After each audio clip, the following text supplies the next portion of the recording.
When we first discussed recording the lease on the balance sheet, I mentioned something that may have caught your attention. I said that renewal options are also capitalized if you are reasonably certain to exercise them.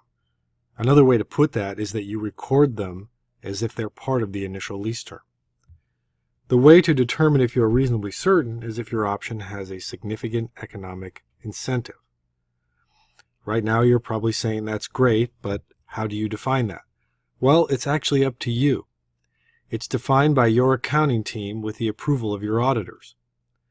There are 4 categories of SEIs: discounts, penalties, improvements with value, and strategic value.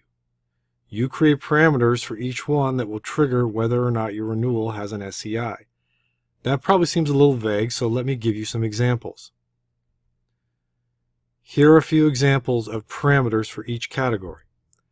If we're talking about discounts, is the discount greater than a certain percentage? For example, let's say you negotiate a right to renew the lease at 90% of fair market value, which is not uncommon. If you've defined a discount as anything greater than 5% below market, then that renewal has an SEI, and the period covered in your renewal must be recorded as if it were part of the initial term. Is the discount greater than a certain dollar amount per square foot? Or will it save more than a specified amount of money over the term? If we're talking about penalties, then is the penalty more than a certain dollar amount? Same question for restoration costs. For example, if you decide that restoration costs over $20 per square foot is a penalty, and then you sign a lease on space that probably has $25 per square foot in restoration, you have an SEI to exercise your renewal option in order to avoid that penalty. If we're talking about improvements with value, do they have a useful life past the term? Or will the cost to replace them exceed a certain dollar amount?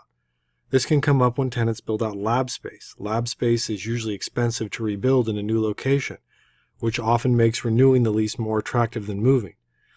You may want to be careful how you define this issue, or you could accidentally create an SEI parameter that is easily triggered. Finally, strategic value. Is your business tied to a client that is close by? Or is the site a top performer when compared to other locations in your portfolio? If yes, you might have a strong incentive to remain in that location, which means you're likely to exercise your renewal option. Again, these are parameters that you will create with agreement from your auditors. It's important that they're realistic, but also that they don't unnecessarily create any SEIs, which will trigger the inclusion of option periods on your financial statements.